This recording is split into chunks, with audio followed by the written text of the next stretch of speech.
Hello, friends. Welcome back to Stories About Entitled People. Today, we have 3 brand new stories for you. Let's start with one which we tell you about a worker who couldn't be fired that easily.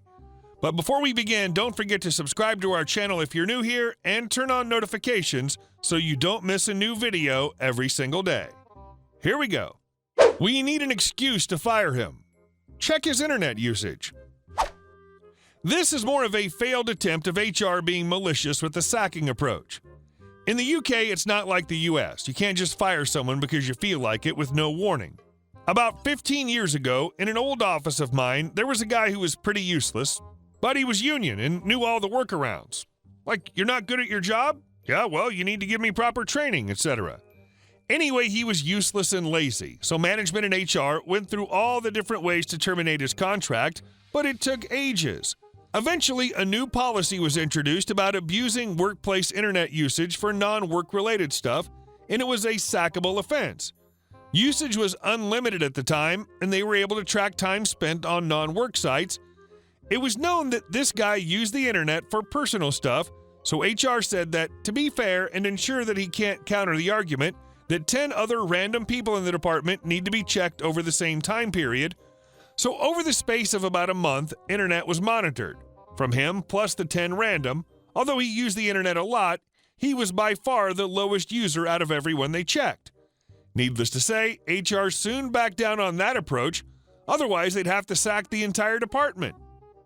I think he finally got sacked for operating his own business using work resources, but it took a long time.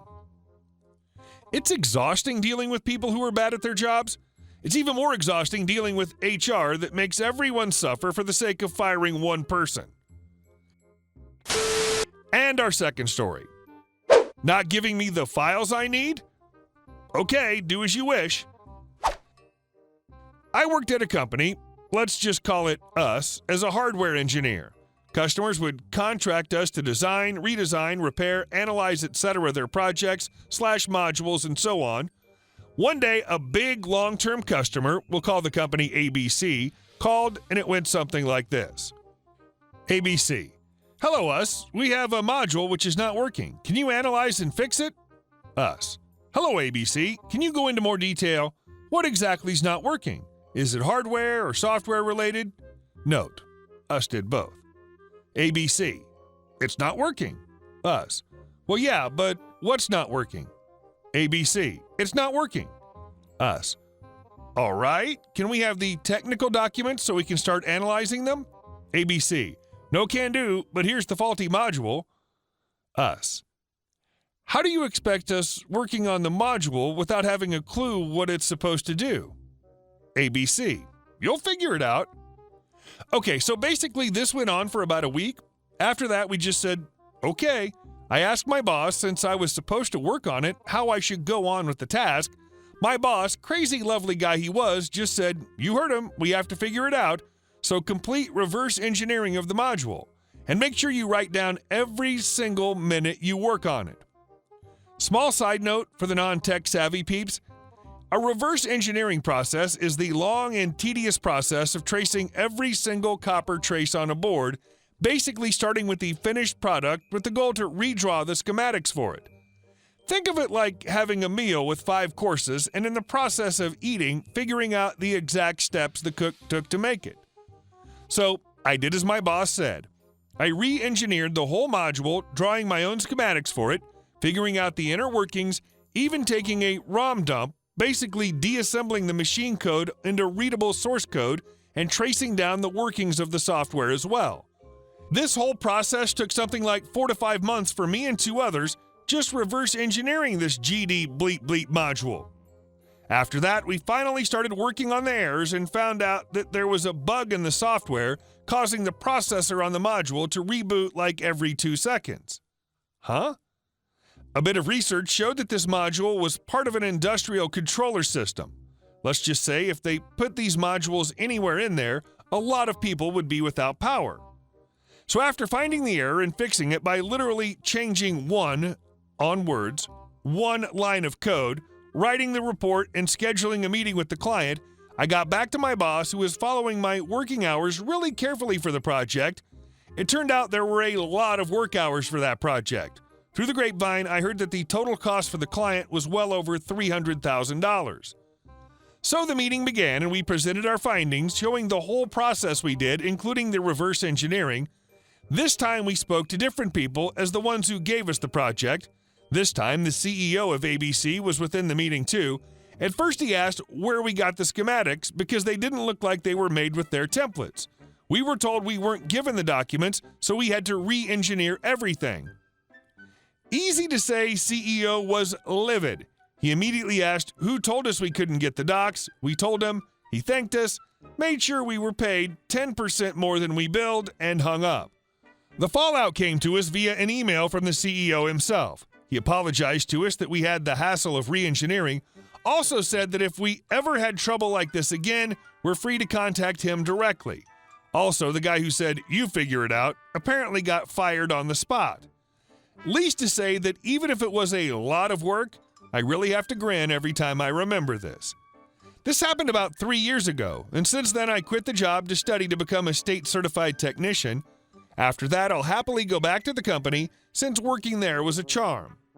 Also, on a side note, after talking to the CEO of ABC and getting a few documents, we discovered that this software bug was over 9 years old in a safety-first over anything else industrial controller system. Who would have thought? And our next story. Watch which direction you drive down the road. Cast. Me equals me. CA is cheating a-hole. FF is female friend, was and still close friend. Well, some years ago when I was single, I met CA at a bar. He was a big, sweet teddy bear of a guy, and we hit it off. Now, since I was between jobs, we spent a lot of time together. Well, after a month or so, I got a job at a call center.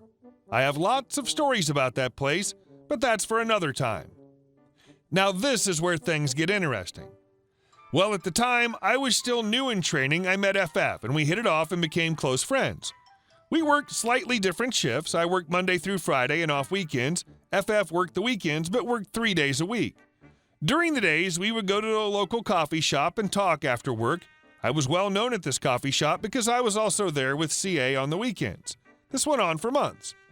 One weekend, CA got me a really nice watch for a gift. He even had it engraved on the back with our names.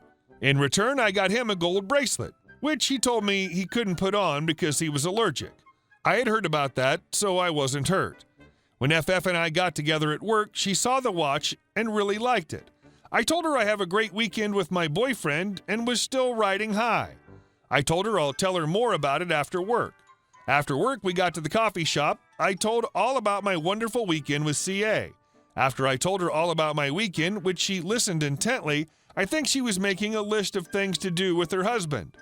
After telling her about my great weekend, she started to talk about the great gift her husband gave her, but didn't want to wear it at work because she had it with her. Well, she pulled out a bracelet that looked exactly like what I had gotten CA. This took me back to some degree, but the store probably had lots of them. It was from a large retailer, so I asked if she had a picture of her husband, and I would show her the picture of my boyfriend. When we compared the pictures, we realized they were CA. This made us mad. She looked at me very upset over this, and I was a lot more than mad. I started to get up to call him and rip him a new one over the phone, but FF stopped me. She looked at me and talked me down. She was so hurt but was scorned, and after looking in her eyes, I could see she wanted revenge. So we hatched a plan. Well, we had a 3-day weekend coming up, and that's when we'd spring our trap. We went back to my place, and I called CA. I didn't have a cell phone at the time. CA, hello? Me, hey CA, I have a 3-day weekend coming up. Would you like to go out of town? CA, really? That sounds like a great idea, but I'll have to see what I have going on. Let me call you back. Me, all right, let me know soon. A few minutes later, FF's cell phone goes off. FF, hello? Oh, hi, honey. Oh, okay, through to Monday? I understand. Love you too, bye. FF then told me that CA was going out of town and would have to stay the weekend in a different city and would not be home all weekend. CA soon called me and told me we'd be staying the weekend and finalized the plans. Well, the weekend rolls around and CA picks me up at my place. We drive to a nice hotel with a nice restaurant. We got checked in and CA said he wanted a shower before we had dinner, So while he was in the shower, I called FF and told her where we were at, and she said she'd be there soon. I told her we'd be at dinner and just go into the restaurant. Now this is where the hammer drops. Well, CA got out of the shower and got dressed. Then we went down to get dinner. I picked out the table and made sure his back was facing the door. We ordered and then started to talk about what we were going to do for the weekend. About 10 minutes later, FF walks in. She sees me and starts walking up behind the table in a blind spot. She gets right up to him, and I could feel her seething hate as she stood behind CA.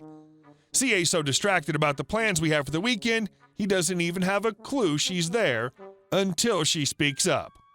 FF, "Hi, CA." Then I see all the blood drain from his face. He looked like death just walked over his grave. I smiled sweetly. Me, "Oh, hi, FF. CA, I'd like you to meet my coworker, but I think you know her already." I then stood up and pulled a chair over for her to sit down with us. CA looked like he was going to pass out as FF sat down with us at the table. FF looked at CA with almost a pleasant smile and said, "I'm not going to pretend this didn't happen, or this will go away. I'm just going to deliver this." Then she reached down and handed him a small pack of papers and the gold bracelet that I had given CA. Everything is outlined and should be a good read. CA then looked at me like a deer staring into the headlights of a car. Me, "Well, I guess that's the end of my weekend with you. I believe you're going to have a lot for a while." Me and FF stood up and then left CA in the restaurant.